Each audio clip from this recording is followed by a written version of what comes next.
Pep is staying 10 more years. 10 more years? 2 more years. Time. I wish we stayed 10 more years. 2 more years of Pep Guardiola. No more worries about long term. We've finally got Pep confirmed for 2 more years. Great news after a mad couple of weeks of results and behind the scenes stuff, but it's brilliant. It's great vibes. And to do it tonight, I've got two legends with me tonight. Bevo, Brigzy, how you both doing, lads? Yeah, good, mate. How are you? Decent, mate. Decent. I'll be Brigzy. Yeah, standard. Pep signed his contract. I've got my Juventus away ticket. Couple of weeks, we'll be in Turin, getting pissed again, buzzing. What a night! Absolutely. I mean, it's just nice to have that. Look, after the last couple of weeks, obviously, results have not been great recently. It is what it is, but obviously we know that already.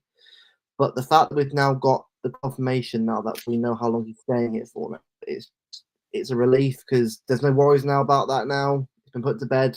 We know how long he's staying for now.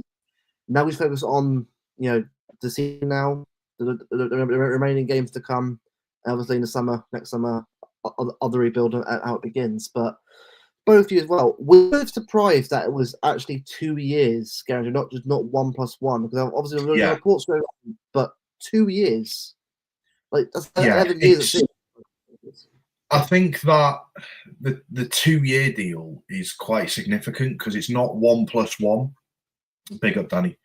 It's not 1+1. It's what with a 1+1, you're kind of saying, he's definitely doing 1 year. He might do 2. And it kind of builds this whole uncertainty around the club again with the fans, where you're like, he's going to do 1 year, but is he going to extend and do? Is he going to extend and do 2? Like, we just don't know. Like, it's guaranteed he is doing 2 years. And from what I've heard as well, I've had a couple of DMs sort of come in today from sort of various ITKs, and it's kind of come out that there is no kind of clause in there about 115.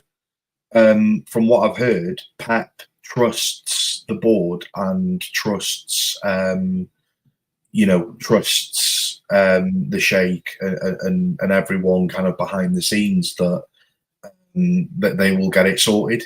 So to put that level of trust in the board as well, and Soriano and people like that to basically say, I'm signing for 2 years, regardless of what happens. Bring it on, and it's just great to see. Absolutely, yeah. It's just, I think it's a relief, obviously, especially with Ziki going. Obviously, we've got Biana coming in. It means that there's no worry of having to bring our manager in.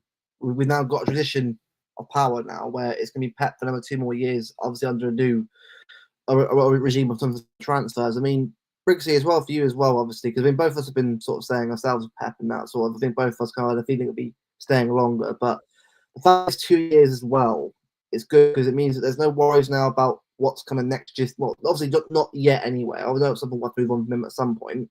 It will happen. Pep will leave her at some point. We'll have to see who the next guy will be to come in. But the fact that we've now got him for 2 more years, there's more questions now for at least a couple more years. It's nice to have that kind of feeling, isn't it? Well, I'll tell you something, right? And Bevo is right on this. Something to do with 115. Why would Pep sign a deal with the 115 hanging over our heads? Obviously, the recent speculation that our name is rumoured to get cleared, rumoured obviously, and would Pep know that? Possibly. Would he not know that? Probably not. But then why would he sign a 2-year deal when obviously the rumours are coming up? We'll hear something by, let's say, next summer, definite. So if he's signing a 2-year deal, he must have assurances that our name's getting cleared, like Bevo said with 115. Otherwise, what's the point of him signing 2-year deals for us to go right back to the bottom or possibly like start on minus points? He wants the Grimsby's away. Do you know what I mean? He's Pep Guardiola. He wants to go to Halifax Town. To be fair, you're right there, lad. Because I mean, he's basically done all of Europe. Let's give him a challenge. 5-year deal, League Two, National League. Let's go then. I love that. Panorama League, bring it on. Yeah. Van Armour South. #away. Hashtag That would United. I imagine that'd be some going to. But yeah, on a real though, you've got to look at the 2 years. I mean, are we guaranteed success?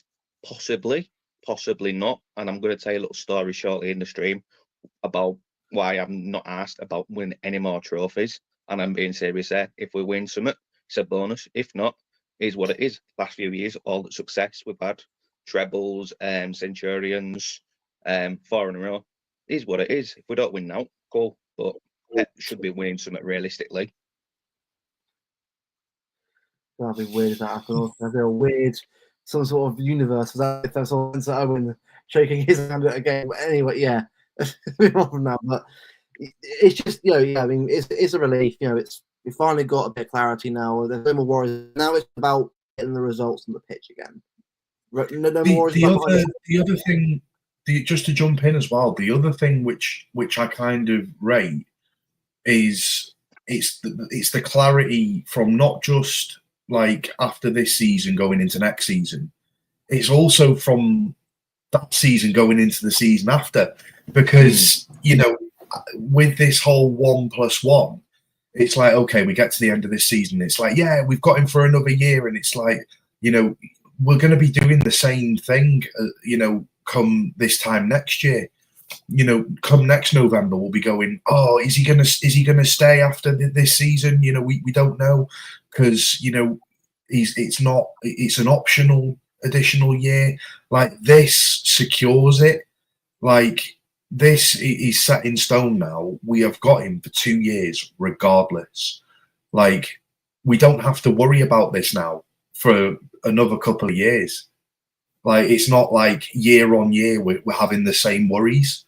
At least now we know 2 years, whatever happens after that. And I'd say something as well with Bevo's point there. At least it gives the board stability and time to find the next Pep Guardiola, whether that's Company, whether that's the guy from Girona, Mitchell. You've got time for 2 years to look out for the next manager and make sure the assessment is the right manager. Otherwise, if we're just wasting these 2 years and we drop a shortlist last minute, we've totally screwed it up. But knowing our board, they'll have a plan in place with these next 2 years. Oh, they will. Yeah, absolutely. I think what I would say, though, I think with this 2 years, it almost guarantees that it's not going to be someone like an Alonso. No, it won't be.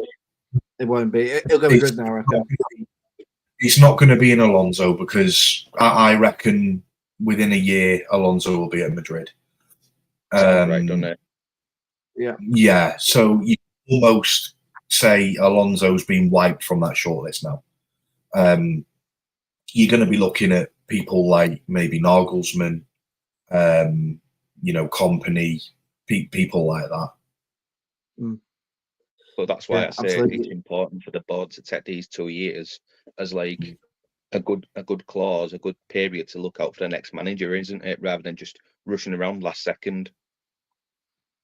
That's what I mean. Because the thing is, that's the last thing we want, rushing around for a manager. Because Pep, I think what happening. I need if the club would have known by now if he's going to leave or not. There's no way, right? The club can go the rest of the season not knowing what to do.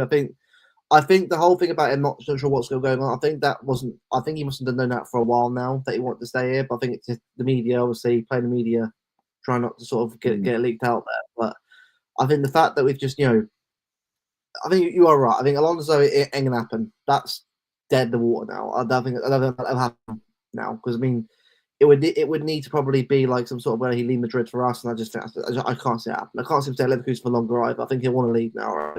And Alonso turned down Liverpool, didn't he? Exactly. So I think Madrid's very present. I do think, though, that regardless of Alonso, I think in the summer we're going to have a bit of a Bayer Leverkusen raid. I think we go in for Wirtz. I think we go in for I always forget his name, the right back. Frimpong. Because I think the other side of it as well with Frimpong, it's perfect, because we need a right back, but he also fills the homegrown quota. Now, you know, you look at the likes of Grealish potentially leaving at the end of the season. I don't know how true that is. You got Stones, Ake also kind of thrown in the mix as potentially ones to leave. You know, that's 3 homegrown players that you're looking at thinking, you know, could end up leaving come the end of the season. That's 3 homegrown players that you kind of need to fill someone else with. I've heard about. I've heard about. Apparently, meeting with the agent, but again, right now it's agent talk. Yeah, I believe it's going to be a bid in the region of 100 million. That's what I've heard. 100%. Yeah. 100%. And the thing is, I'm here for it. Get me on the hype train. I'm here for it. Get me on the hype train. You know, bring Verts in now. Like I'm here for it. Let's do it. You'd like him now, wouldn't you? But it's going to be a summer deal. Yeah. Oh, we're going to have a heavy summer regardless. Though. If you wanted I genuinely believe we would go for Gyökeres as well. Sorry, mate. You're going to ask for cash in January. That's the score. So you might as well just wait till summer, get this season out of the way with, and then do the rebuild in the summer of 25. Because January is going to be about cash. Yeah, I do think we go and get someone in for. I do. Yeah, it is serious. Yeah, it is. Okay. I do think we go in for someone in January. I think we really need a DM, like desperately. Mendy, I reckon. Yeah, just reading Luke's thing in the comment there, Kolo Muani. He had a real good season at Freiburg. I think it was Freiburg. And then he ended up joining PSG. And I know it's a 6-month loan, but like I don't know. I just don't know how I feel about it. Well, it's a strike option, but yeah, I know what you mean. Yeah. I'm just going to throw his name into the ring, right? Do you know, like what LB says sometimes? Short-term fixes are that bad, providing you've got like not as many. Then you can assess your options going into the summer. So 6 months, like Luke said, won't be a bad option considering. Gives you time to look at the long-term picture. Yeah. Now, Kelsey, I will say that for me, I think this is Kevin De Bruyne's last season. It sucks. I've got to say that because I love the guy so much. But I think the reason why we're going for Florian Wirtz now is because I think we're saying, all right, Kev, we've got to move on. I think, don't be wrong, right? If the guy wasn't so injury prone, he'd still be here for another contract, I reckon, by now. It had been signed probably at the start of the season or in the summer, a new deal. But when you look at the injury this year already, he's been out for 2 months now, and he's getting back recently. It's not. Yeah, I think with Kev, I'd like him to stay. And I mean, who am I one to? You know, I'm not one to start talking about finances. It ain't my money. I don't really care. But like, you can't really have a £400,000 a week player that's you getting maybe 20, 25 games a season out of. You know, you need to, if he's going to stay, I think you need to probably look at maybe putting him on a reduced salary. But I mean, I kind of feel on the other side as well that Kev's kind of earned the right to kind of leave when he wants. You know, he's done enough for the club to hold those kind of levels of credit in the bank. You know, but yeah, I like Luke said. You know, I think it's the final call is on Pat. It needs to be taken to a restaurant and sitting down, not other players. Yeah, Kevin De Bruyne will get his testimonial regardless, because it's his 10th anniversary next year being at City. Yeah. He'll have a statue regardless. You know, Kev will have a statue after him. You know, regardless, the guy's the best midfielder to ever grace the Premier League, and you know, the fact that he's in that conversation now and he's still playing, by the time he ends up retiring, people will actually start valuing him for what he actually was and is. Same way with Silva. It's the thing. Like, the thing is, right? Like, I'm never ever going to doubt the man's quality. Look, the man is still, for me, when he's injured, the best midfielder in the world for what he does. There's no one else in the world that does what Kevin De Bruyne does on a pitch. Bellingham, no, there's no one. I don't care who you try and throw at me. When you watch what he does on the pitch, when he's obviously playing, he's unplayable at times. But Kev's a moments player. You could have 85, you could have 89 minutes and 59 seconds of absolute shite from him, but you can have that 1 second of just absolute magic which wins us a game, and that's what he's about. I mean, he is a moments player, and yeah, Chris Wood on loan. Yeah, for say fuck off, probably. The New Zealand Messi. Yeah, the thing is, right? Look, it will be emotional no matter what, Kev. It will be, because the man's been here for 10 years and has absolutely changed. You know, the way he's raised his club up. Way first joined in 2016. Yeah, well, sorry, 15, sorry, we'll go over 15, not 16. But he's the last player. He's the last player to have been in before Pep. So when he goes, that is it. There's no one else before Pep that's been here, which is insane. But yeah, I would care to stay here throughout how long Pep stays here for. But if we are getting Florian Wirtz in the summer, I really can't see Kev being a bench player. I really can't. I know he's 33, he's 34, but I just cannot see him. The thing is, right, the club know that, which is probably why they're thinking maybe it's time. Look, if he was able to sort of stay fit, I'll be like, you know what, fair play, new contract for a year or two, carry on. But we need someone there long term. Scrap that. I've got a better idea for you. Go on. Here's what I'd do if I was Hugo Viana. I'd say, right, De Bruyne, you might be injury prone, but then you can do a handover, help the new midfield camp to settle in. So whether that's Bates, dare I say, if it was Musiala, give De Bruyne that 1 year, or as a consultant. I will put my life on the line now and say that we sign Wirtz. I am so confident in it. Flip it up, chat. Oh no. Oh no! No, Bevo. I'll tell you what. I know that City Luke's in the chat. I'll tell you what now. I'll up that. If we don't sign Wirtz in the summer transfer window, I will come on here and I will do one of Luke's dances. How about that? I'll stick a £5 on that as well. Yeah, I'll do it. I'll actually donate to you, Bevo, £5.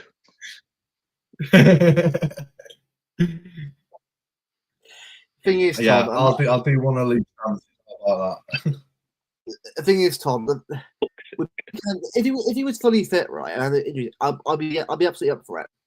But I'm sure he can still do it for 2 more years. But you gotta look at this. Like, the guy his injuries aren't slowing down. Like, he's slowing down overall. I wouldn't say he's lost his quality, but I don't know against Brighton. And he wasn't bad when he came on, but you can tell the injuries are starting to get to him a little bit now. Like, as he gets older, he starts really starting to get to obviously his still. I'm not saying he can't do anything for us. I think a handover would be decent. Yeah, it would be, but is he up for playing? That's what I mean. More playing style as well. I think Wirtz could learn a lot from KDB. So I think Brigsy's onto something there. So like for like, on this deal as well. He's definitely the option. Yeah. Don't get me wrong, right? I would love that to be. I'd love to see Kev training, Wirtz and Foden to do the division. It'd be quite a cool thing to watch. But I don't know. I mean, look, we'll see what happens obviously with Kev. But the fact that we're always looking at Wirtz is great. Look, I mean, Mr. going to step on anyway, so I think that's obviously been well, not confirmed yet. But Wirtz going to start going at some point. But yeah, that's kind of where I think the fact that we've got an exciting future to come now as well. It's just I'm looking forward to seeing what happens now. Especially the squad now. As you've got Guardiola now, and also I imagine Walker will probably leave now in the summer as well. So captain wise, I mean, I want it to be Diaz. I mean, watching that documentary and how he is has to be Ruben Diaz. The way he speaks. No, but it's very good. But the way Ruben speaks, mate, is just he has to be captain. He has to be captain of this club because he gets it, which is remember he understands what it means to wear that shirt and the badge. It's like Vinny. I'm not saying it is Vinny, but it's like Vinny in the way he speaks. He gets it in that regard. I think it's only right to give the captaincy now. But again, I know obviously it's down to the players and that, but I think they will go deep. I think look, I love Rodri and he's leading in his own right, but I think he'd be more vice captain. I can see him being vice captain of this team. Yeah. But I think the fact that we've got a great core and a great spine of the team now being built, especially how young it is now, especially with young players coming through, I'm very excited to see how this team looks at going into next season as well. Obviously, this year is one to play first, but next season is very exciting. So I'm very excited to see how it goes. But you know what? Let's obviously we'll talk about Pep obviously throughout the stream, but Saturday is a huge game anyway. Even without the announcement today anyway. It's huge the fact that we need to turn the tide of it. 4 losses in a row was never ideal. Obviously, injuries were a massive factor in that. Yeah, has to be said. Go on, mate, go on. I was just going to say, there's quite a few key figures. Yeah, Bassy. There's a few key figures now that are back training as well. So, I think I saw the list come out before, and there's some real key figures that we have missed that are now kind of back in training today, and it's good to see. And after the news that obviously Pep signed a 2-year extension, that's going to give the players a lift. We're at home, which obviously helps. I just can't see any reason for us losing. You've got to look at the other side of it as well. Spurs have just come off the back of a defeat to Ipswich. I'm pretty sure Spurs were at home for that game as well, weren't they? Yeah, we're at home. Yeah, beat 4-1. That's what I mean. They've just come off the back of the defeat to Ipswich, so they're not going to be, in great stead anyway. Obviously we've come off the back of 4 defeats. It is what it is. But I just feel like the key figures that we've got back now, they came off the back of a defeat with pretty much their full team. We came off the back of defeats with, let's face it, barely anyone. We were playing Simpson Pusey for the last 2 games. Yeah, and that's no credit to him, but you can't be playing these young players and expect us to win games against teams like Brighton away and Sporting Lisbon away. You need key players in your squad for that, and now we've got them back. I can't see anything other than a win. You've got the Pep. Yeah, Helkster's right. You've got the Pep extension, but you've also got Rodri walking out with the Ballon d'Or. On Saturday. I'm sorry. No, I'll be real. Everyone in that ground is going to be fired up. I don't think everyone in that ground is influence the game. Yeah. It's up to the 11 players on the pitch to do that job, isn't it? They have to do it. They know. You've just got Rodri at half time talking about mentality on the halfway spot. Just like do a fucking job. Just giving his mentality talk. You know what? Oh, man. You know what? I've said on this channel loads, yeah. I do not rate Ange Postecoglou. I think he's taken Tottenham back. Yes, now, yeah. I don't think he's taken them back. I don't think he's taken them any more forward. But would you see a Pochettino team, or dare I say it, a Mourinho team losing to Ipswich? No, but there's this whole thing about it's the Spursy way, innit? Do you know what I mean? It's very Spursy. You know, they'll go and slap up Aston Villa, but then go and lose to Ipswich. Like, that's very Spurs.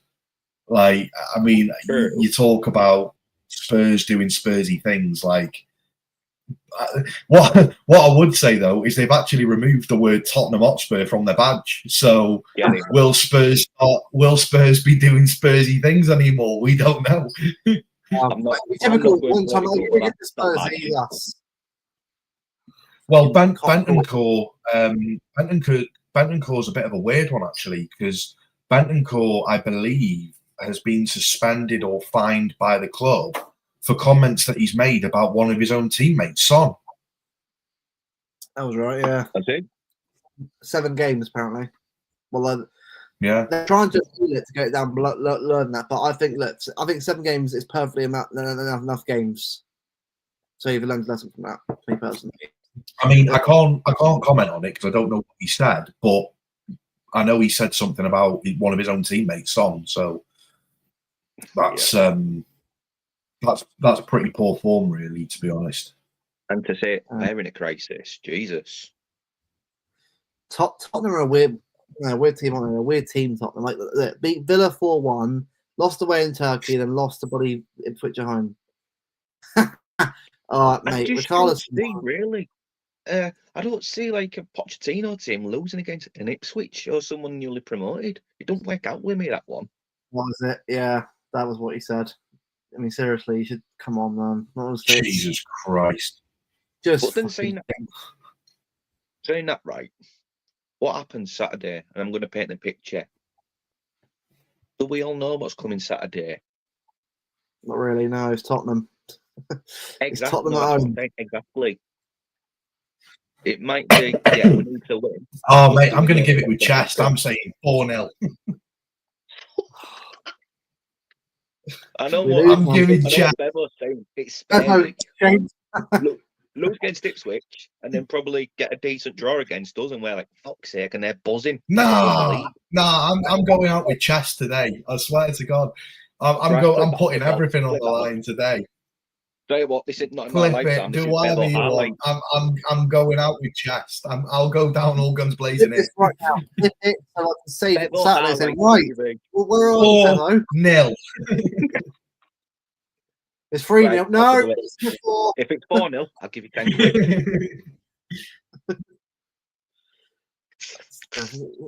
Yeah, Todd. Yeah, no, I rate that, Todd. 4-1. 4-1. Yeah, clean sheets. Come on. Yeah. Oh, mate, honestly, I just look for me. Just get a win. I don't care how you do it. Get the win, end the run, and then go again against Feyenoord.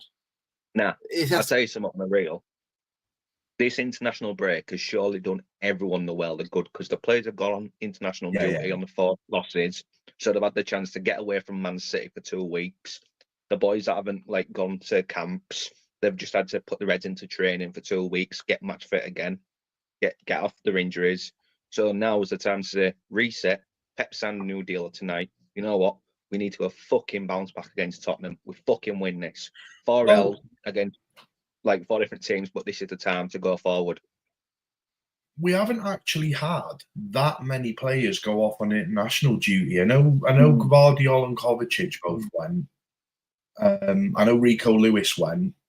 I know Haaland went. But other than that, I don't. Did Ederson and Savinho go away with Brazil? Yeah.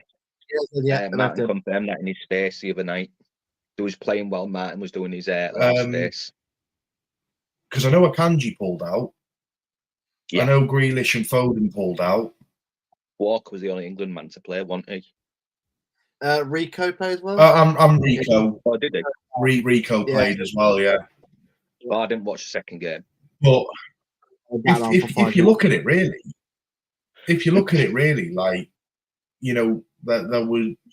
there was Diaz pulled out. There was no Stones. So when you look at it, a lot of our players have actually had chance to have a rest. But that's what I mean. It's time to focus now. That rest has probably done good. Get them away from the actual football and just get the Reds in training, knuckle down. Yeah. Exactly. Clear your mind. Yeah, like there has to be a start of a turnaround. And I think, I mean, look, Tottenham, no matter how you say it, like, obviously you're going for 4-1. Obviously, I'd love to see a 4-1 win against Tottenham, but I think what we've got to try and do is remember that Tottenham are one of those teams, right? That they shouldn't be because we are better than them. We've got everyone fit, but we have to take everyone seriously. Tottenham can do it if on a good day. Like That's what I'm Son saying is earlier. Son is fit for this game. He will play. Son knows how to score against us. If I see 1-0 Son, I'm like, well, there we go. Those prices there then. But I don't know whether I'm thinking too much into this, but for me, for one of their own Spurs players to come out and say what he said, surely that's divided the dressing room at some point. Like that there has to be like that surely has unsettled the dressing room a bit. It would have had to have done. Do you know what that reminds me of? For coming out and saying what he said. Do you know what it reminds me of? Do you remember Cancelo back in January, the treble season? Yeah. What happened to Cancelo? Yeah. Kicking up a lot of Rico Lewis. Yeah. Remember. Is that a fair comparison, do you reckon? Could be. It's potentially, but what I would say is, like, I kind of feel it's a bit different because, like, our players have been there, done it, have got the mentality to pick themselves up and go on and do it again. Spurs kind of haven't really got, like, that mentality because they've never been in a position where they've got to pick themselves up and go again as such. So, like, I kind of feel like, and it's different circumstances. Like, you know, Cancelo's was a bit more of like a sort of a physical bullying, from what I can gather from obviously reports and things. Allegedly, it was more like sort of from what I've heard, it was more training ground kind of pushes and knocks and stuff like that, and sort of that physical sort of side of it. Whereas the Bentancur one, from what I can gather, was a bit more kind of like, it was kind of verbal, you know, from what he said, and surely that's going to unsettle the dressing room, and that's going to create some kind of a divide. So I kind of feel like, for me, it's like, I don't know. I just feel like that's going to unsettle Spurs, and plus obviously with injuries and everything else that they've got.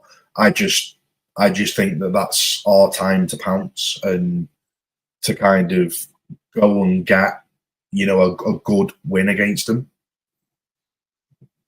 Yeah. Do you know what, as well? I don't think Kanji's got the bottle to take the situation and deal with it. I don't think he's handled that authority before. Whereas Pep would no, be I straight don't think he has. I agree in that one. Say again.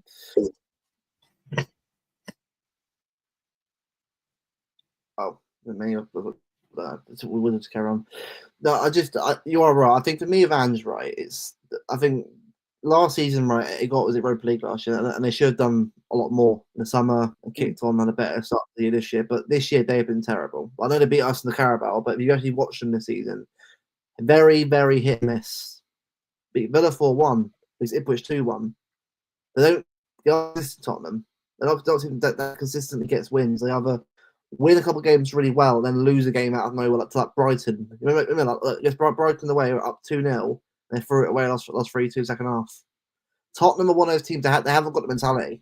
Like, yes, they might be. Same with the Chelsea game last season. Exactly. Tottenham could beat us, by the way. They could very easily beat, but then they could lose to Fulham next game. That is how Tottenham are.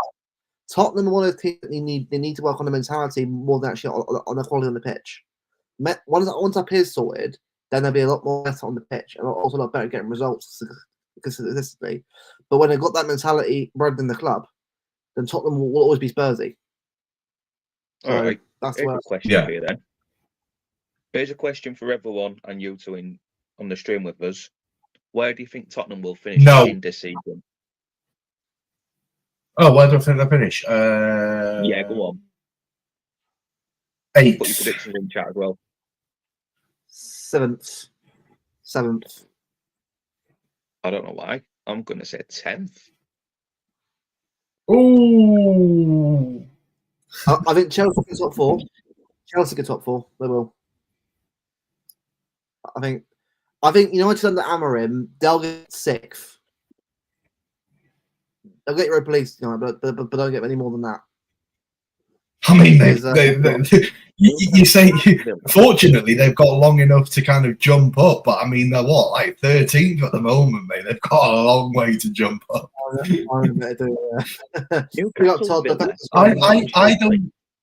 I'm going to be real. I don't see Amorim getting the best out of the players because Amorim's style of football, and I said this on a United stream the other day, Sunday, I think it was, and he said to me, how do you think that Amorim's going to do? And I said, well, if you look at it, for the way that Amorim plays football, it's a very progressive kind of a progressive style of football, possession based.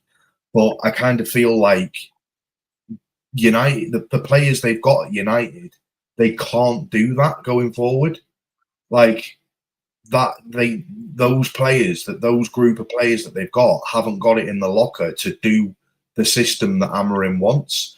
And I don't know, I just kind of feel like Amorim's going to have to change his methods before the United players change theirs, if that makes sense. Like, yeah. I kind of feel like Amorim's going to have to change his style of play to get through this season, bring in the players that he wants in the summer, and then he can start with the new system that he wants. And I kind of just feel like I don't think Amorim's going to get the best out of them. I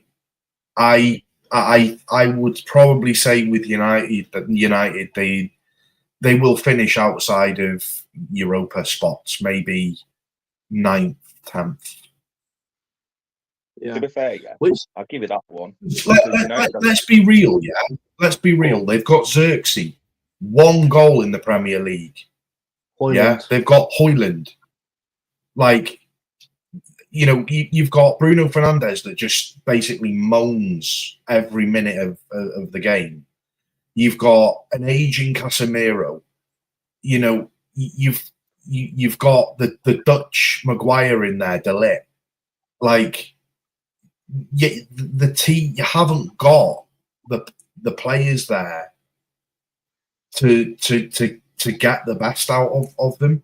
You've got Lisandro Martinez that's constantly always injured. You've got Luke Shaw, who's I think probably injured more than Reece James is. Like, there is no squad there that can take them to that next level. So I kind of feel like you're bringing in a new manager, but for what? Like, yeah, I think George should have had Ruud in charge the rest of the season. Because, as I said, like, you're right. He's going to turn the team into something competent. So he gets to lose January. Yeah. Hang on a minute, Luke. You got to be careful there, because look what happens when you give a club legend the interim role. Good point. I know, but Ollie, and then all of a sudden, Ollie gets a contract middle of season for permanent. Yeah, it's a good point. Yeah, they were saying like, oh, the 2 games that Ruud van Nistelrooy had in charge, like, they got wins out of them. Like, that's amazing. You played PAOK in Leicester. Like, I'm not being funny. You expect to beat Leicester. And PAOK are full of, I mean, it's got to stand for something. Like, P's what? Postman. Do you know what I mean? Like, K's kitchen workers. Do you know what I mean? Like, A's what? Ambulance drivers. You've got a team of players that, like, you expect to beat them. You're Man United at the end of the day. You expect to beat these teams. You know, Leicester fair. Put a jelly bean in you. Tonight? Yeah, Wi-Fi password. MC. Who's put a jelly bean in Bevo tonight? He's on a rant. He's a mad one, isn't he? Yeah. Oh, I'm just gleaming that Pep's staying there. I'm just, I'm fired up. I'm going for it. I'm sticking my chest out. Let's have it. They beat Leicester 5-2 in the cup. They drew a shit Chelsea team 1, and then POK 2-0, and beat Leicester again 3-0. Leicester, Chelsea, and That's what Chelsea. I mean. I see what Chelsea. He's like football manager. You're expecting to win those games. Which way, right? But it's the kind of narrative that you expect, isn't it? It's like, they get rid of Ten Hag, and it's like, yeah, fair enough. You've got rid of Ten Hag, but I'm telling you now, Ten Hag would have got something out of those teams. Like Ten Hag would have got something out of those games. So anyway, put me in charge. I'd have got something out of those games. That's what I'm saying. As Martin would say, it ain't FIFA, but they're the sort of games you should be winning on FIFA. Yeah, sim game 3-0 win. Those are the games that you don't even have to do the sim where you kind of have to step. You know, the sim where you step in if you need to. Yeah. Like those are literally quick sims done. You know, granted, fair enough. Chelsea, they got a 1-1 draw, whatever. But I can do a 1-1 draw. The rest of them. I remember that. Do you know what I mean? Oh, mate, honestly, you expect Jack Lee could win them results. Jack Lee's got a FIFA career mode, and he's playing on like world class, and he could slap like P A or K. It's not hard. Same with Chelsea. Get a cheeky 1-1. That's a good result. The thing is, right? What's right? They'll be on Sunday. Ipswich Town away. They'll win the game. Oh, Ambram's this. It's going to be a big turnaround. Then I'll beat Burnley. Who they got? Ipswich. Ipswich away. Yeah. Please, Delap. Please, Liam Delap. Please, I'd love it. Just to him. That's it. That's it, though. Like, you're bringing in a new manager. You expect to get something from that game. Like, I'm not being funny. You've got, even though you've got an aging squad with players that aren't that great, you've still got Casemiro. Do you know what I mean? You've still got these levels of players that you would expect to perform. Like, but I don't get it. I tell you what it is. You don't get it, but I'll tell you what it is. Because the new guys come in, they're fighting for the futures. Because they know in summer they're all going to get shipped out. 5-a-side team. All right, 5-a-side team. Here's one for you, Jack. Me, Luke, Bevo, you, and Alex. There's your 5-a-side team. Oh God, if we lose, it'll be funny. It's be a comedy act. Brigzy. Go on. Brigzy, I was going to say, are you in goal? Yeah, put me in goal. Yeah. Put Alex at centre back. Hey, I tell you, it's a new system. Forget park the bus, park the wheelchair. We've got this. Park the chair. Right, put me in goal. That bald head Alex at centre back with Bevo. Put Luke in midfield, bit of protection and bit of forward ability, and then Jack as striker, and we'll slap him up 10-0. Yeah. I'm game. I love that, mate. It's hilarious. Let's get 3G. A lot of us training tonight, 10 o'clock. We would, mate. We'd be United one. Oh, mate, I'd just be constantly just rattling United players, mate. Just fouling them constantly. Tactical fouls. Fernandez, I want to. Todd, mate. Welcome to the show, mate. This is what happens every Thursday, mate. Trust me. Just madness. Just absolute madness. Tell you what, mate. You've not seen me on the karaoke. No, you haven't yet. You can ask Big Steve about that. Jack, no. If you do that, I'll walk off the pitch. No, walk off the pitch. But I've been funny. You've got to go to Paris with him. And you as well. So yeah, good point. Yeah, but you got It'll to be look fun. after Jack. Oh yeah, I'll look after Jack. Yeah, that's fine. You want to see that? Do you? Yeah, okay, fair enough. We'll find a footage of it at some point and we'll share it again. Yeah, another time. But look, I mean, I think go back to the game on Saturday. Look, I think I don't really care what the score is. Just get the win. Good performance. Get the win. Get the crowd behind you, and just going, just thinking, right, go to the final, win that one. Go to Anfield, ready to go, ready to give them a proper game. Give that Liverpool team and that Anfield crowd a game to worry about. Don't go there, shit yourself after the first goal, and then it's Salah 3 goals and 3 down. Put performance in and show some effort. I want to see a settled back line, a team ready to go. I want to see a little bit of it. I want to see a little bit of organisation at the back.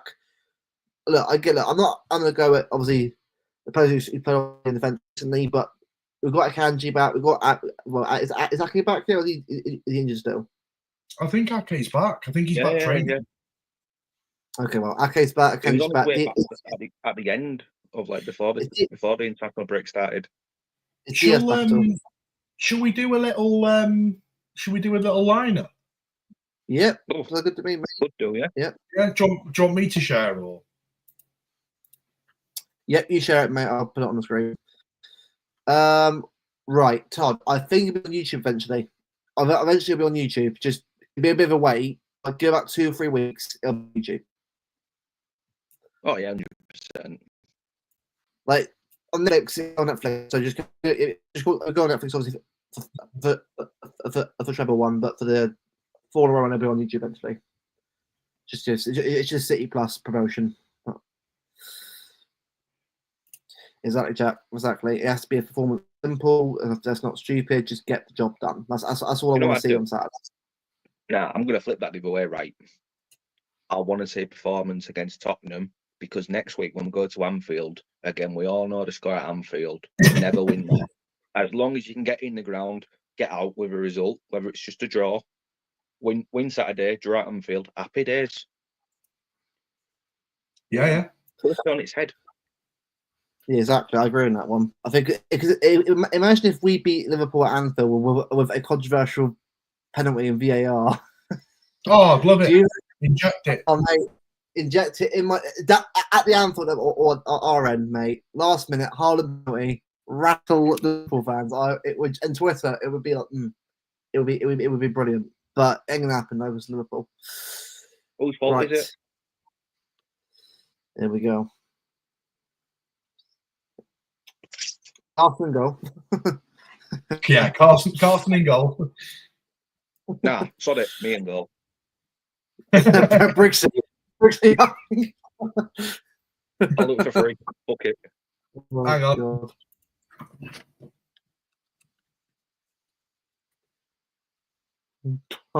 Part of the world.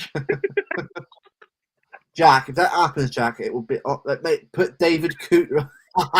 If David Cooter refs that, with Mourinho, the partner chair with Brigzy. Oh, no, imagine David on last game. I'd love that. That'd be fucking brilliant. What are we saying about right back? Kanji. I was going to say Akanji. Yeah, not Walker. No. Yeah. It wasn't bad as Brighton first half. Second half though. No. But saying that, I don't know if Diaz is fit. I don't think he is. Is Ruben Diaz fit? Is that confirmed, or was he not ready yet? Because that's what I need to know. If he's not ready, then all right, we'll have to go Walker then. We're going to have to go Walker, yeah. Okay. Well, and then you put Akanji in the centre back role. When's Diaz back? Is it back to Liverpool? That's what we need to know here. Because if he's out for longer again, it's like it's not ideal. But Tell you what, I'll be real with you. Just scrap Diaz for now, and then when you do your Liverpool one next week, then you can confirm it, can't you? Yeah, we can. Yeah, you're wrong, right? Basically, right. That would be. I love that. You know, I can just throw Diaz, Vardy out the back. That's for me the perfect defense we've got right now when everyone's fit. Carlo Bernardo. That defense I just mentioned, that's quite sustainable, realistically. Yeah. How do I scrap him off? There we go. What? X. Yeah, I did that. Technical fault, ladies and gentlemen. We were right back with you. In the meantime, here's some comedy with I'll Brigzy. tell you what. You want karaoke, boys? I'll give you karaoke. Whatever. Oh, I will never let you down. No, And no, we no, are back we'll to Bevo. walk us in the back. But yeah, not again. There we go. We've Absolutely not. sussed it. Let me just Right, there we go. stick a Kanji's name back in there. I saw that. That was a proper. Yeah, just to Madrid. I laughed. I saw that as well. That's proper shit house for those. Also, right, before we move on, have we got Stones back? he's back apparently. That's him. He is back, right? Okay. How long Also, have Stone's you going to seen- last, though? That's the question. It's a good point, but right, hold on. Have you seen that Netflix have commissioned a Vinicius Junior documentary? I have, yeah. And guess what the end is going to be? Rory lifting the Ballon d'Or. I know, yeah. Wow. Where's it come from? He is right. I guarantee you, right? Netflix were begging him to win a Ballon d'Or. That was at the end of the documentary. Because Do you remember just made one about Jude Bellingham? oh man, I know it's the PR, mate. It's ridiculous. Honestly. That'd be insufferable, actually. No, I watch it just to laugh at it, just to sort of think, bloody hell, like just perfect. Category drama, brilliant. No, mate. If you want category for drama, if you want drama as a category, you should go watch Manchester United. That's a full-time drama. Last 10 years of that, definitely. Exactly. Last 14 years. Call a spade a spade. Exactly.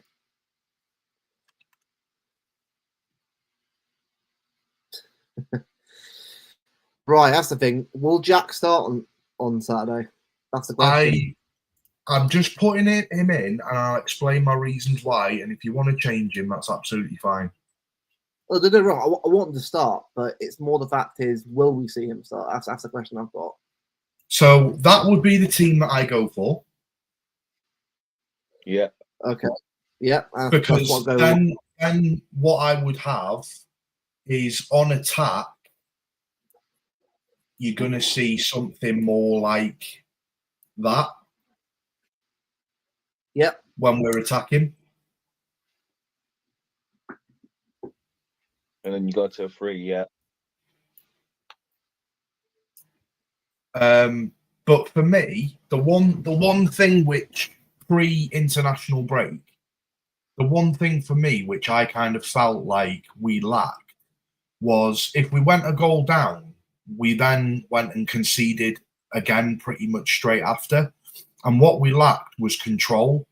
And I feel like the one thing that Grealish brings to the team is he dictates the pace of the game quite a lot. So he knows when to slow it down. He knows when to, pass it back and keep control of the ball. Yeah, he doesn't get assists and yeah, he doesn't get goals. But the one thing that he does very, very well, which I kind of feel like he gets overlooked for, is he controls the game very, very well, and he allows us to control the game very, very well. So I kind of feel like we've missed Grealish in the last few weeks because, like, if you look at that Sporting Lisbon game, like, if you give the ball out to Grealish, he'll slow the pace of the game down, he'll pass it back, get the ball again, maybe come inside, maybe pass it back again. I think by doing that, you haven't got the constant threat of teams attacking you. When you've got like Savio and Doku, or what you've got is you've got all out kind of wingers that are just constantly trying to drive at the defense. But then when they lose the ball, it's kind of putting pressure on our back line.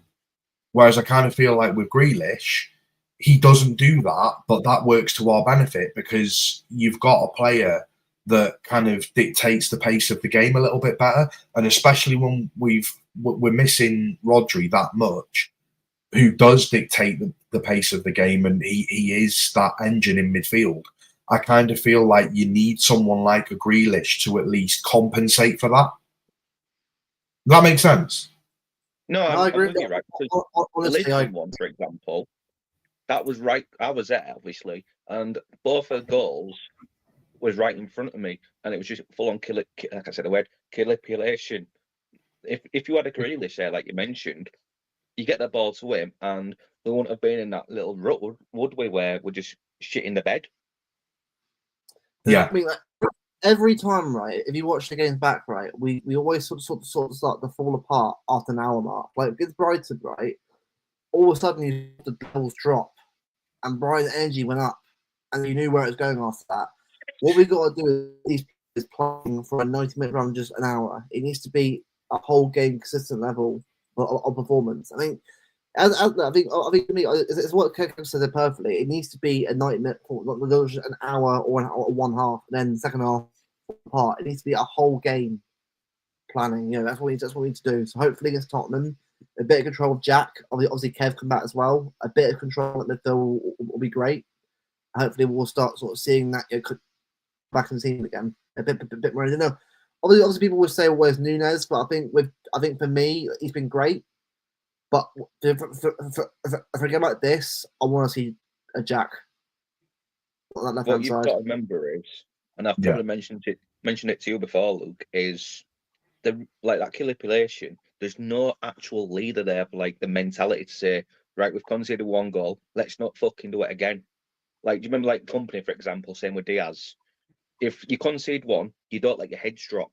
You just say, let's stay humble. We've got this. So it's a mentality issue as well. It is, yeah, definitely. Like no leadership yeah. Got me. When have you ever seen Man City drop the heads under Pep so much? Maybe like in the early days or like the Southampton game a couple of years back, but you haven't seen Man City drop the heads negatively, like that Sporting game, for example, or the Brighton game even. They should have just stayed focused and say, let's be humble, just conceded. Let's fucking not do it again. Even for Brighton, if they just conceded the first goal, so be it. But then you just say, can we just not concede and just play for the draw? Yeah, Yeah. is what I mean. Like,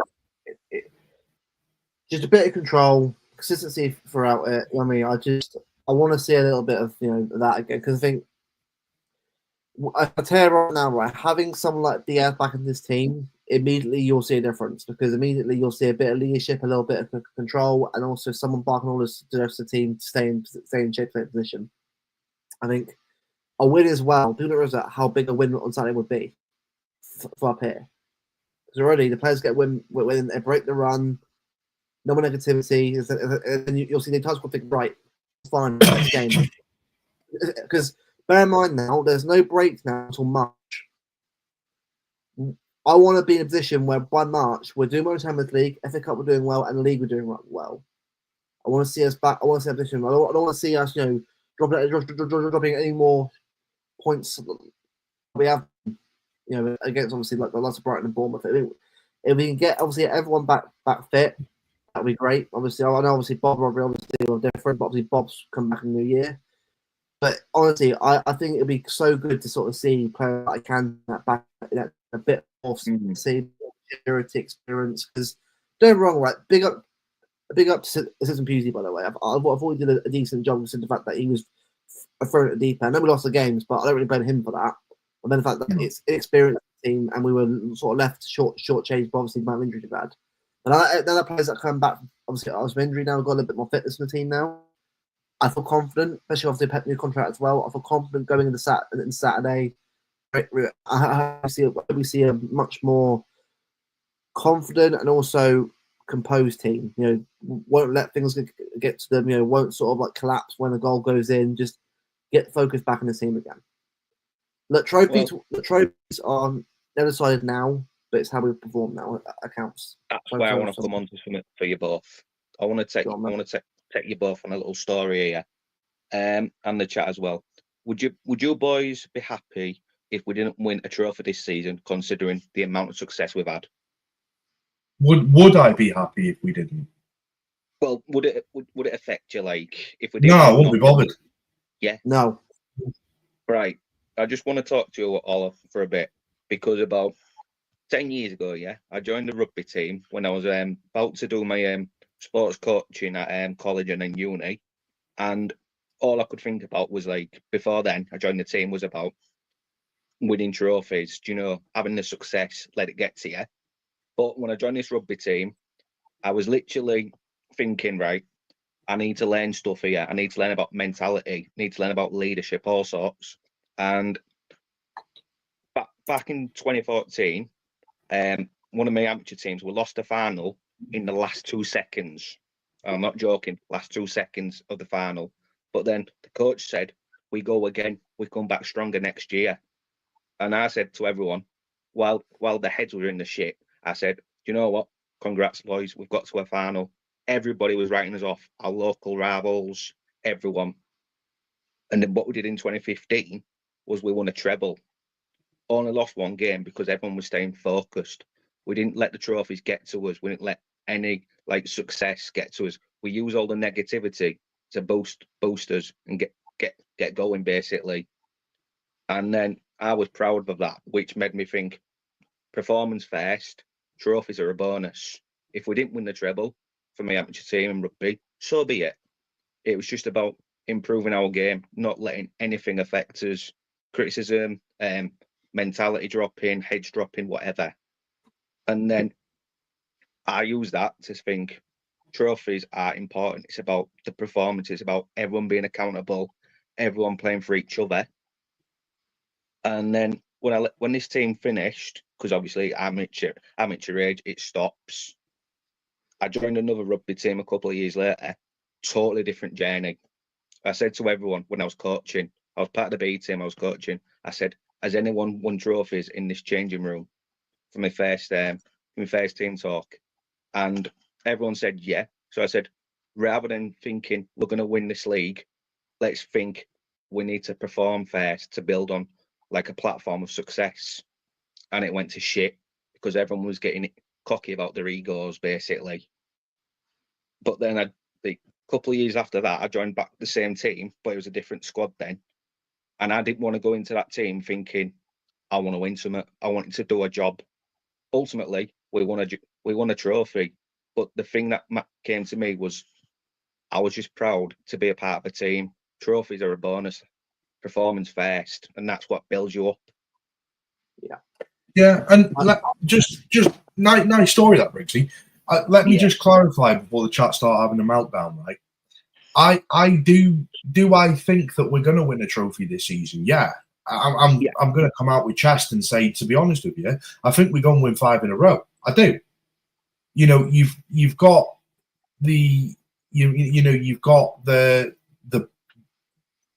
kind of boost now of Pep staying 2 more years. That's going to have a massive effect on the players. You know, I think what I'm saying is, I do think that we go and win a trophy or even 2 this year. But would it be the end of the world if we didn't? No. Would I be massively bothered if we didn't? No. I'd be like, right, okay, season's done, on to the next. But do I think that we win a trophy this season? Yeah, I do. But do you know what we should do, though? It's like I said about my amateur teams. Our local rivals were saying, "Oh, that team's shit. They're not going to do anything." Same with Man City, right? We've got Arsenal fans here, Liverpool fans, United fans. When we lost them 4 games, saying City's in crisis, City are finished, and then some of our own fans were shitting themselves because they couldn't handle a couple of losses. Use that as motivation to spare you up, as I have done. I'm thinking, let's have a break with this international break, reset, and we go again. Rather than thinking, oh, we're on back of 4 losses, we've got Tottenham, and we go again. Use that motivation and the 115 stuff to get your head back in the game. And ultimately, like Luke said, I wanna see something off Saturday. Slowly, as time comes along, performances will improve, and we'll be back to where we are in March, where our end of season running gets going again. Because the thing is, take it forward. Because if you look at it as well, right, look at our fixture between March and May in the league. They're quite good. So if we can get in the FA Cup, Champions League, the quarterfinals of both into a good position, look, I'm not saying treble, by the way. Never. Look, if that ever happens again, I'd be gobsmacked. But it's not going to happen. I think for me personally, my priorities are always Champions League or Premier League because they're the main ones. Look, obviously, if there's a cup chance to win a cup, of course, go for that as well. Because the FA Cup's a big trophy in its own right and deserves that kind of respect. But I think for us, it's just getting to March in a good position. That's what it matters. I don't care at all about being clear by 10 points. Look, let's be real, right? Liverpool are a good team in their own right and deserve that respect because they actually are playing well. Are they playing like unbelievably well? No, but they're playing well enough to get results. And they're playing, and they've got a good team that's motivated under a new manager and a new style of play. Now, for us, obviously, we're obviously going through a bit of change. Obviously, our squad's going to change again next year. We're into a bit of, I say, a younger team. Obviously, next year as well, getting more younger again. Obviously, a bit more youth as well. So for me as well, if we didn't win it this year, I'd be fine with it. Look, it is what it is. Obviously, as a fan, you want to see a team win stuff. Of course you do. But if we don't, it is what it is. But at least we know in the summer what to do and what to do to get players in to go again next season. That's what We've I just care had about. a little wobble. That's it. And because of all the success we've had over the years, don't automatically assume we're getting 5 in a row. Don't automatically assume or demand a Champions League. It comes with practice. Like this last couple of games has literally been the worst patch under Pep, obviously. But the other thing as well, right? So sorry, Bevo, 1 second. Sorry, yeah, I say something before I let you jump in. But this is the worst patch Pep's ever had. This is as low as it will get for Pep and City. You get back fighting on Saturday, and then you've got Feyenoord Tuesday. Just build and build, and before you know it, as LB would say, as long as you're 5 or 6 points within distance of the league leaders, it's in your hands basically because they're going to lose points. So when you play them in the reverse fixture, it takes time. But guys, do not demand over the next couple of years Pep to win trophies. Just let him do his job. Yeah, and what I was going to say was like, the thing where a lot of fans kind of now have this expectation of, because we've done it year in year out of winning something. We've only ever had one trophyless season under Pep in 9 years, and that was his first year with us. Now, like, there's that expectation that it's like, oh, we can't go trophyless this season. Like, do you understand how crazy that is? Like, most teams go trophyless in a season. Most teams. There's only 4 trophies really that are up for grabs within a season. You've got an FA Cup, Carabao Cup, Premier League and Champions League, and like the odds on winning a trophy like are not that high. Like, I know we go into seasons as favourites to win every trophy year on year, but like when you actually look at it, like this whole thing as well, like of the whole 4 in a row. Do you know how mad that is? Like when you actually you're in as well. When you but when you look at it even further back, right? If we hadn't have lost to Liverpool in that COVID season, we wouldn't be talking about 5 in a row. We'd be talking about 8 in a row. Bayern levels of competition. Yeah, Bayern level, mate. 8 in a row. Do you know what I mean? Like that is crazy numbers, mate. Like that is taking the league to a whole different level. Like you're talking about the sake of one season is the difference between us now talking about doing 8 in a row. That's crazy. Insane. Like, do you know how lucky we are to have witnessed what we have? Like, I don't think people realise like this isn't normal to be doing what we're doing. To go in every season or at least winning one trophy. Like, that's not normal behaviour. No, it's not. You know something else, yeah? Do you know like how Tottenham accepted the loss to Ipswich because that's normal for them? It's like spares, as you said earlier, Bevo. For us, if we lost against Ipswich or let's say Bournemouth, well, let's say Nottingham Forest, even people wouldn't be able to take it because of all the success. But let's be fair, you've got to be grounded. You've got to be level-headed about it. These losses come in football as they do in any sports, and some people have got to accept that these games are bound to happen, especially with all the success you've had. So success is not given; success is earned. Like Hamza, for example, right? Don't get me wrong, right? Don't get me wrong. I've got respect for the guy. I really, really do. But there's that video that he's put out where he's saying to Pep, I want another treble. I want another treble, Pep. It's like, do you understand, right? Just how difficult it is to win one treble. It's only ever been done once in the history of the Premier League. Once. Until we did it, and it was obviously twice. But like Pep's won. Did he win one or two trebles at Barca? He won one. Barca. No, it was the other guy in 2015. Yeah, that was so. Enrique. That was it, yeah. Like, do you know how mad like that is to say I want another treble? That's ultimately like that's like winning the lottery, yeah, and then getting another lottery ticket and going, I'm gonna win it again. I'm gonna win that jackpot again. It's literally like that mad. The odds are so stacked against you. Like, I'm just saying, if we were to win that again, by the way, that is the greatest achievement in football history at that point. To win trebles, I can top that. I can top that. So there's this lad in one of LB's servers that group chats that I'm moderating, and he wanted a quadruple.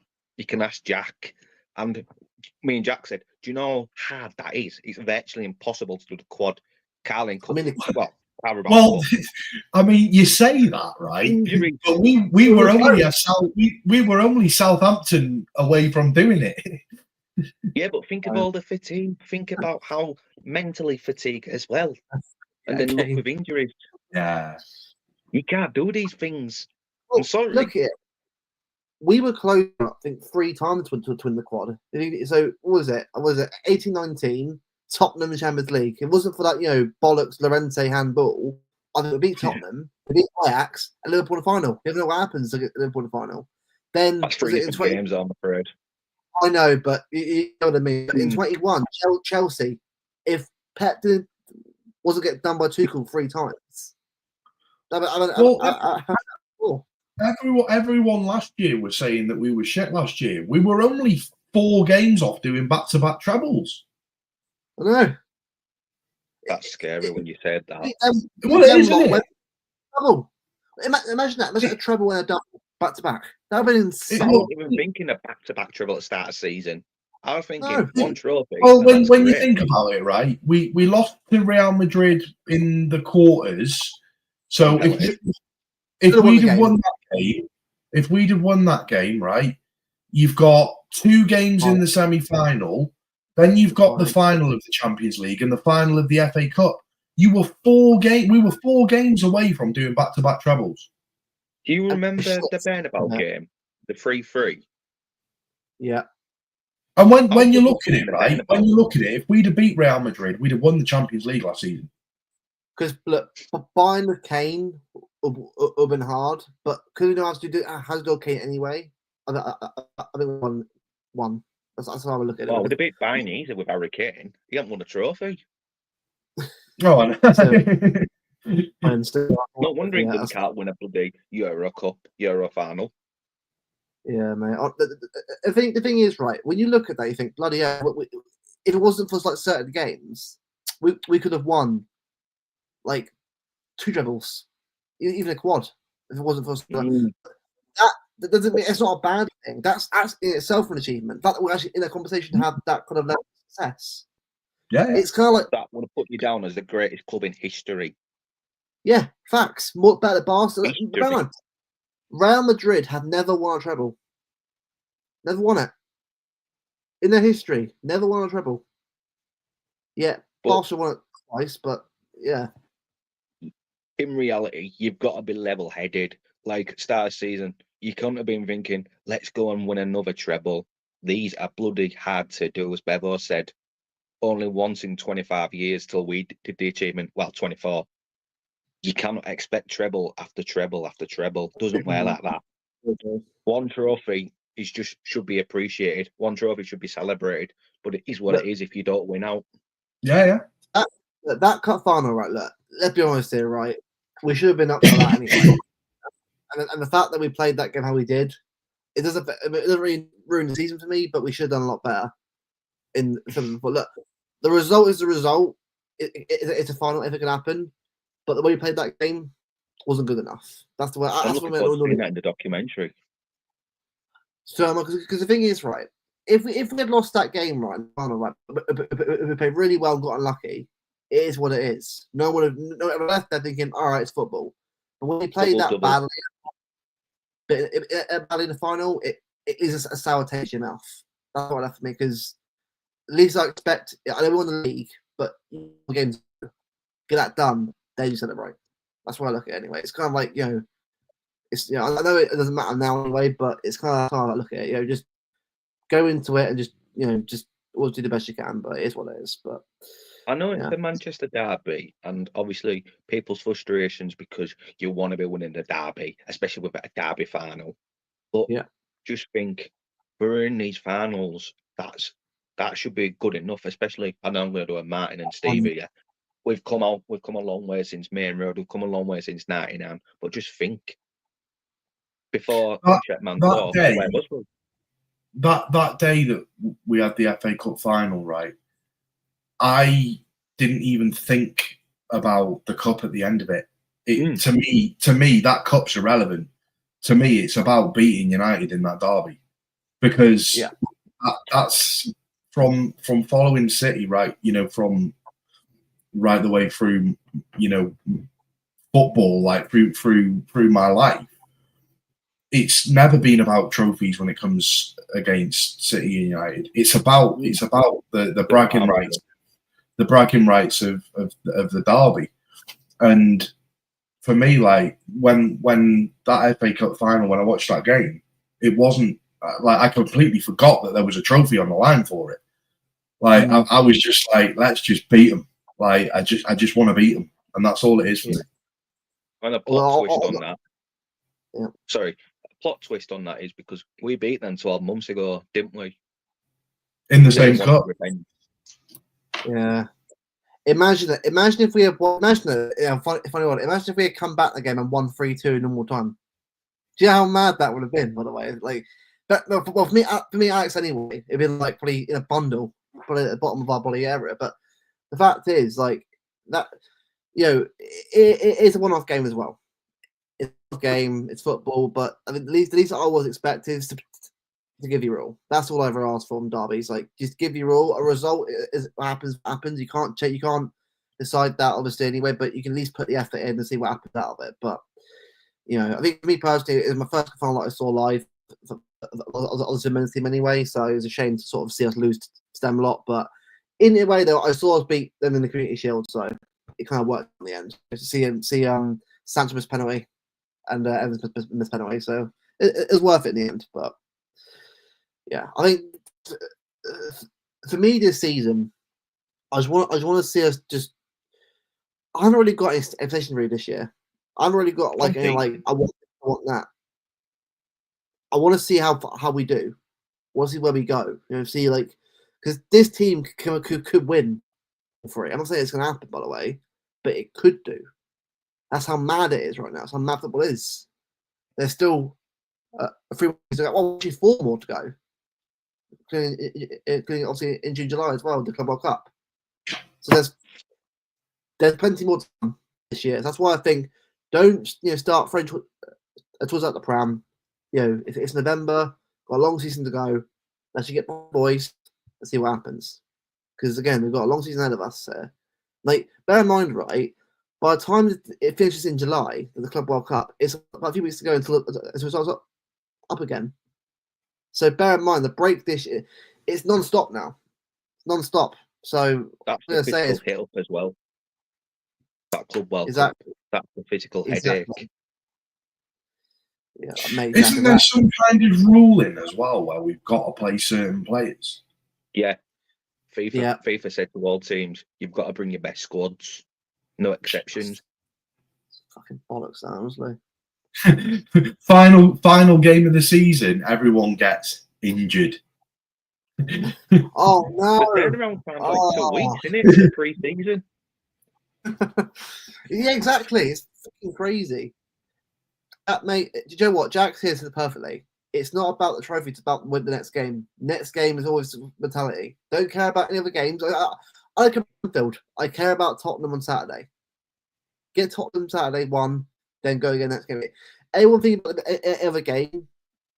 Just don't. Like, you think about one game in front of you at a time. That's how it should always be, because that way it's much easier to deal with, and you have to worry about a run to come up. It's just, I mean, it's how we've done things for years now. Obviously, as fans, especially watching this team under Pep, just one game at a time and see what happens. How it should. What I will add on there is, so when I go back to my rugby days, the amateur coach said you can always improve by 1% every game.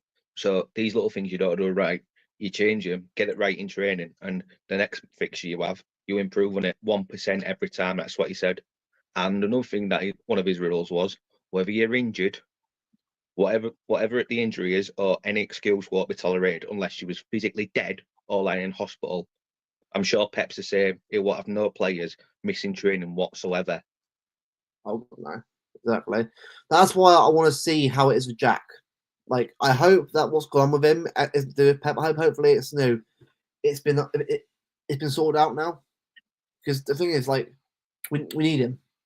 This whole team, we need them. Like, it's going to be a long season ahead of us, and I don't want any players falling out. Everyone needs to be together now. It's a difficult point in the season, and a hard couple of months now, especially going into now. We've got Liverpool away. Obviously, Derby Day come up in December. We've got a lot of games to come now. Thick and fast now. It starts to pick up pace now. These games. So I just want to see here's another everyone one together. then for you. Do you know when we play Juventus in a couple of weeks? Mm-hmm. We've got United straight after. Exactly. So Yeah. what do you do with Juve, or what do you do with United? Because if we're just swinging inside the top 8 for the Champions League spots, what do you do with Juve? Because you need to win that, don't you? Because I think sporting game, if we won the sporting game, it'd be fine. But because we lost that game 4-1, we need to be final and also be. I think for me personally, I prioritize Juventus because again, I want to make sure that we get through.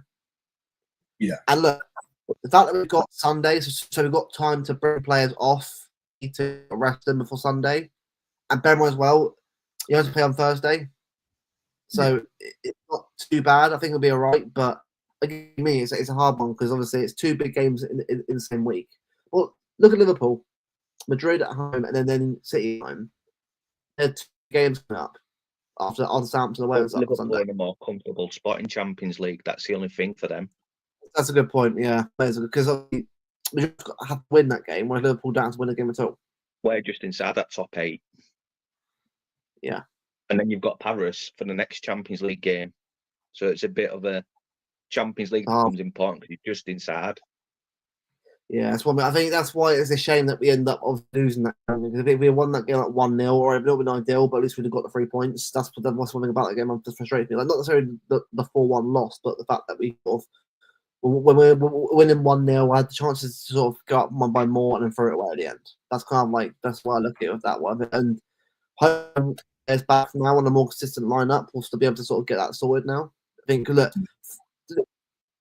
don't get twisted. Like, final at home's a big game.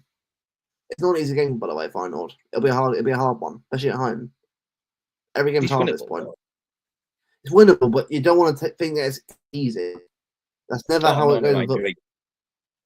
Because Sporting proved it. Don't assume you're going to win every game. You've got to think, right, put the effort in and get the job done. I don't care how they're compared to you. End of the day, right, it's football. Anyone can beat anyone on a day. So if we just go in there, get the result, and get out there. That's why I think, because obviously Liverpool away is obviously the big one for us, and more of that one. But the fact that we actually lost the last game, you are right. In every Champions League game now is big. It's must win. So, because are we outside the top 8 now? No, we're just inside. We're about 7th or 8th. Okay, all right. So yeah, but I mean, like, get the win, keep getting the wins, get in that top 8, and sort of, because I don't care where we finish top 8, Because just you got get 2 in. hard games, haven't you? PSG, look, PSG are not the same team they used to be, but they're still a hard team to go away from home to. And Juve, Vlahovic is a good player. He's a good player, Vlahovic, and so Yildiz and other players have got there. Juve on that team they used to be. They're not, but they're still a good team with effective players that can score goals. But like Sporting, really. But like Sporting, got players. I mean, Gyökeres. I always said before about Gyökeres, he's a talented striker. I'm not saying he's the best striker in the world. He's not, but in terms of goal output so far this season, I'd say he's one of the best. I wouldn't say he's the best. That's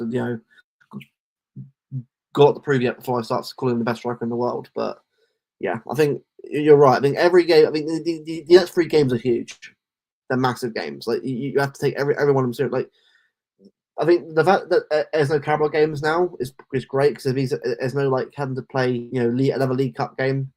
That's now a week off in a way, which is good. So that kind of like spare days off are going to be huge for us. And I'd much like to see us win more trophies. Imagine having to play United back to back at home in the cup and the league. That'd have been hard to do. But that's what I'm thinking about, though. It's still, I'm not saying it's United, but it's still like United, because you're going to Italy like 4 days before the Manchester derby. And then after we're just saying United Juventus is a must win. It's still difficult. It is difficult. Yeah, every game is difficult now. Like even Forest at home, the right balance. Even Forest at home come out hard, because Forest are playing very well right now. I mean, I lost Newcastle 3-1, but they've still got a good team of players who are playing very well right now. Every game is hard now. There's no easy game. I don't care how people say, but the bottom 3. Well, Wolves almost got a result against us, and Southampton almost did well towards the end anyway. So you got to just take every game as it comes. No assuming you're going to win it. Just go in there and get the job done. That's all. Yeah. Now, I mean, predictions for Saturday, you both. How do you both? Well, I know about 4-1, Bevo, but do you want to be 4-1, or are we joking now? No, I'm saying it with chest, mate. I think 4-1. Okay. Brixby?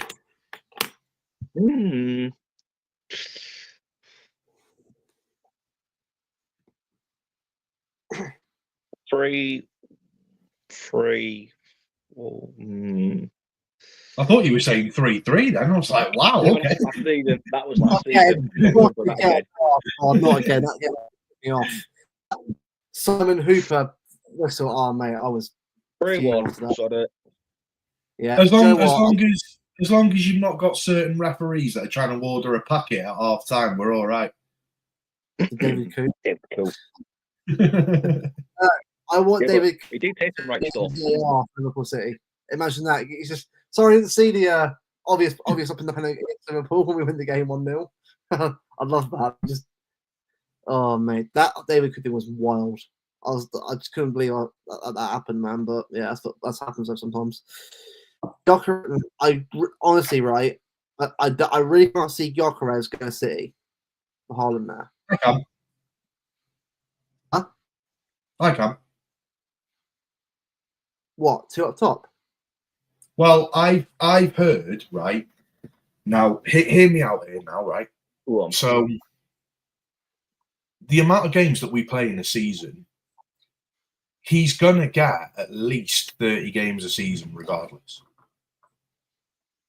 When you think FA Cup games, lower league, early stage Champions League games, Community Shield games, Carabao Cup games, even Premier League games. He's going to get minutes. You look at Alvarez, right? Alvarez got minutes. Like, Alvarez got some serious minutes. I kind of feel like we will sign him, and 60 million is pay him out. Like, I have heard that we are seriously interested in him. I don't think it'll be a January signing, but because let's face it, Sporting aren't going to want to let go of their best striker halfway through a season. That's not going to happen. You won't get big. Yeah. I genuinely believe that we will sign him. I think more so to stop other teams signing him, because he is. I'll say it, like, he is a generational talent. He really is. It's more in the pull of United or Arsenal. Yeah. Oh, I would hate to see him go United or Arsenal. I'd first off, United have got to sell Xerxes or Hoyland. They can't have 3 strikers there. Not work at all. Yeah, but again, this is Amarin. He probably knows what he's going to get out of Gyökeres, and he probably thinks the other two. I'd reckon if it was him, I'd keep Hoyland over Xerxes. Yeah, no, I agree on that one.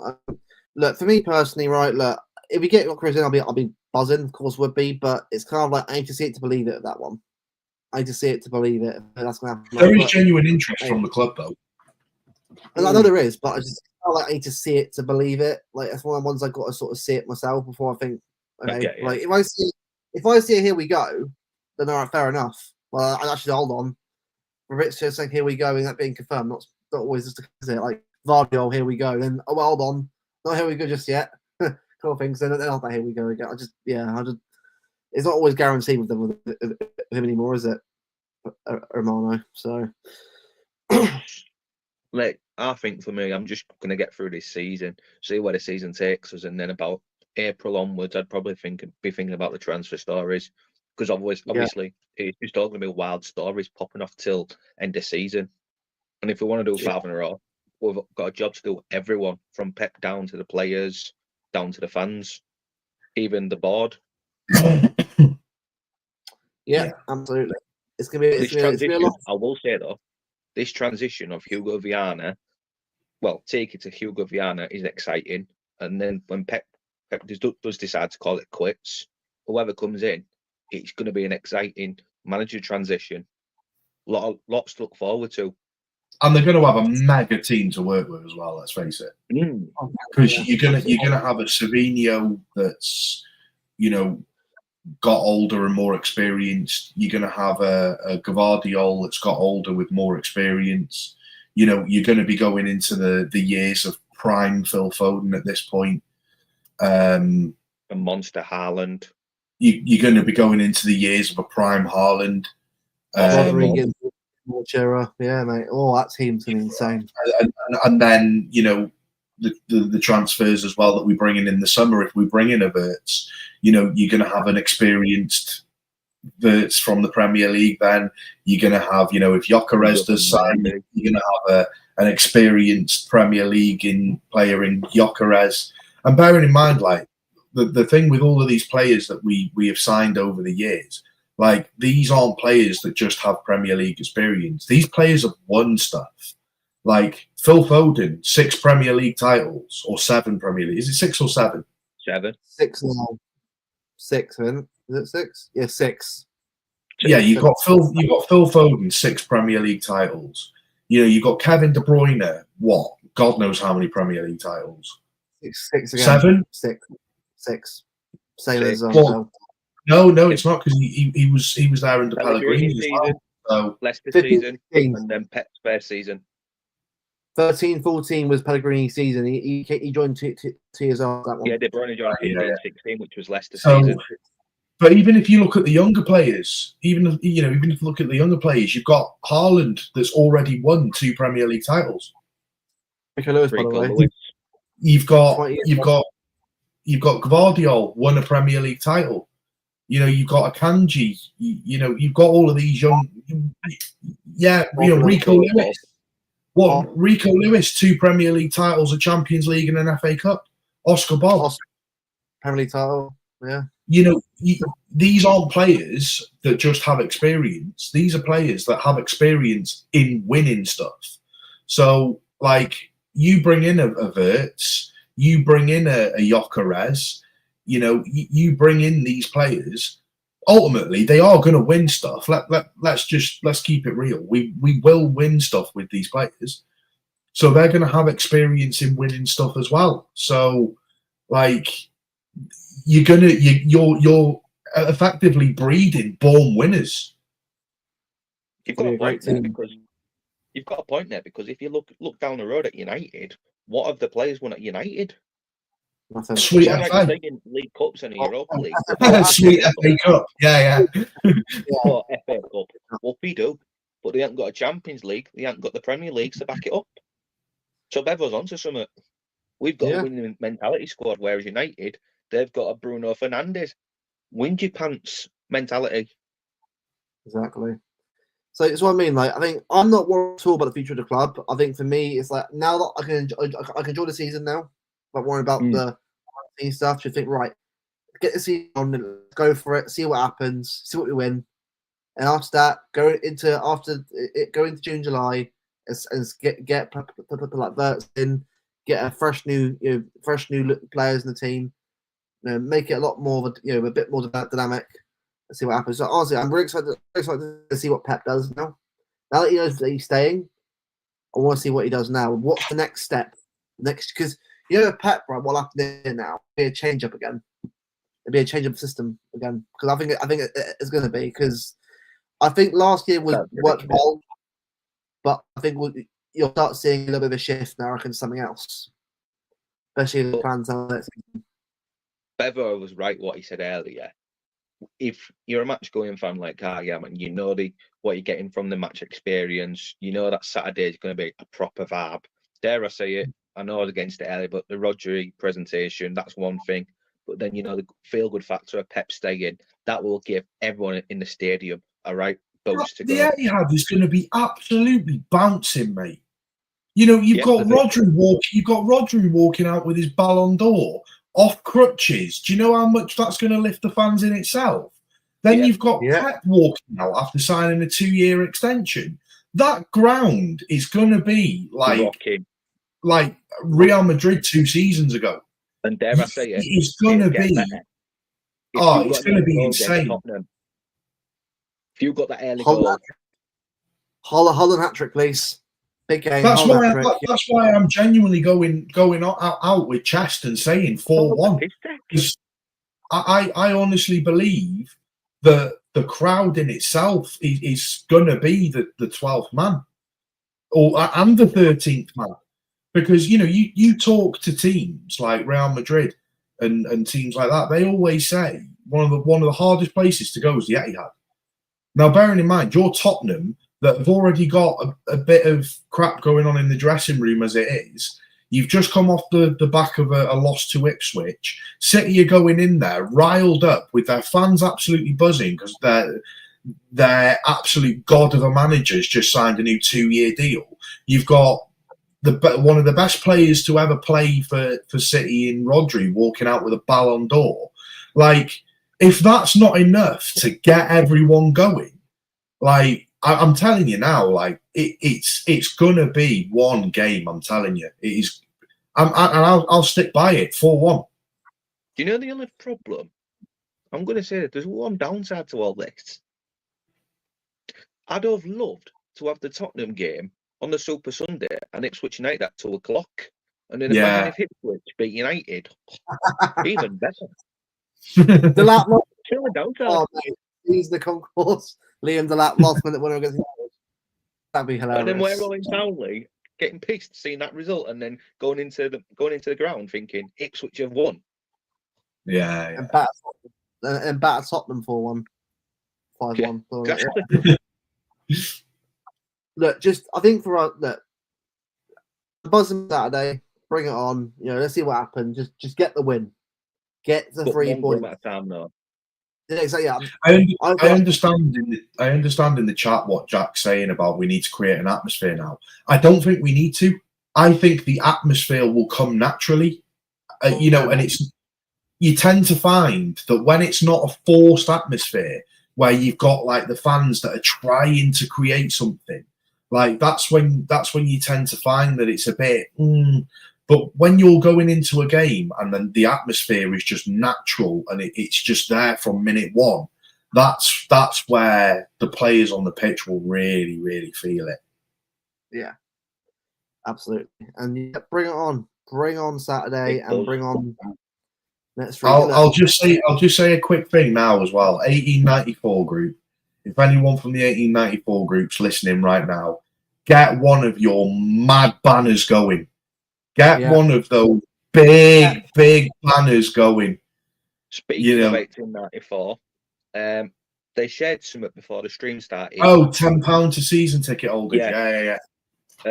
Was it the City Matters? Was it who organised that? I think so. Yeah. Hold on, I'll get it up quickly. Food and drink voucher. The 1894 tweeted about it, but I think it was City Matters who organised it. But who it was, I'll say fair play to you. It's not much, but at least it's a token gesture where obviously they're coming round to give the fans something. So fair play to City Matters, I believe. Quote me if I'm wrong, Luke. So what? Quote me if I'm wrong. Was it City Matters who did this? I think so. Yeah. I'm trying to find it, but it's a nightmare to try and find. Hold on. It's on the 1894 Twitter, mate. Is it? Okay, no, I'll find it. Bear with me. I don't want to misquote them or who it was, but I'm sure it was City Matters. Bear with me, hold on.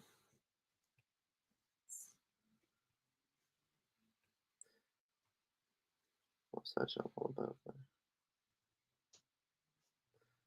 Come on. Did you share it at all on Twitter?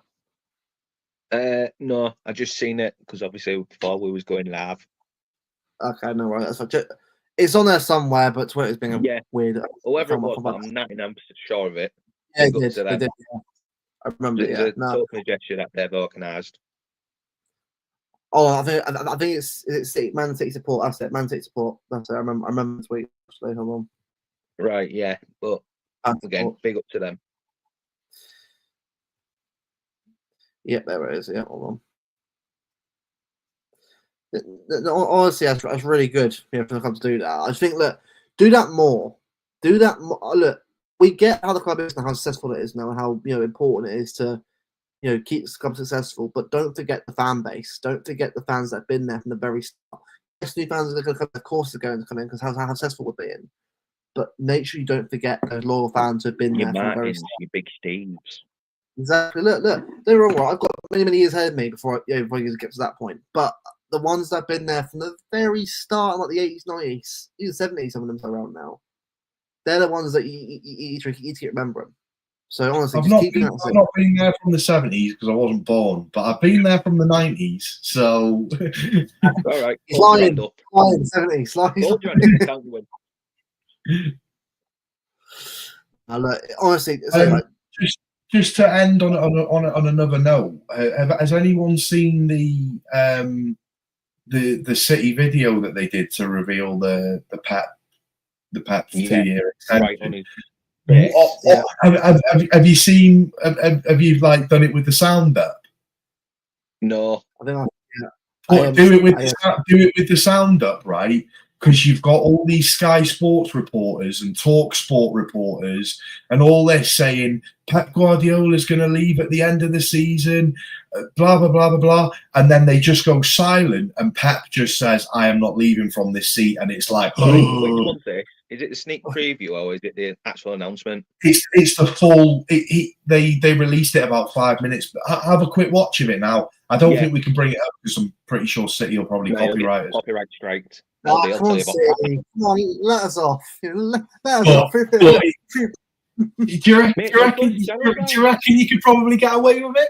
It's like it's only 20 seconds. They'll have you down like that. The club follow me on Twitter. They know who I am, but I'm not going to put that too far. Like, oi! They do all, because you got in that video once, didn't you? That tweet. I did. Yeah. Hold on. Yeah. That's what I mean. They owe you one. There you go. But yeah, if you get a second to watch it because it's like it's that snippet, but There's more to it. And it's like all these Sky Sports reporters and that going, oh, Pep Guardiola, oh, he might leave at the end of the season. Oh, they're not doing good at the moment, blah, blah. And it's all of this noise. And then it just goes silent. And it's just Pep stood there and he goes, I am not leaving from this seat. And it's like, it just gives you chills. It's Do you remember the like, Kyle Walker one? yeah, I mean, We've got yeah. Guardiola, we've got Guardiola, we've got Guardiola. John's probably wearing his away shirt right now as we speak, the green Oh, one. is, yeah.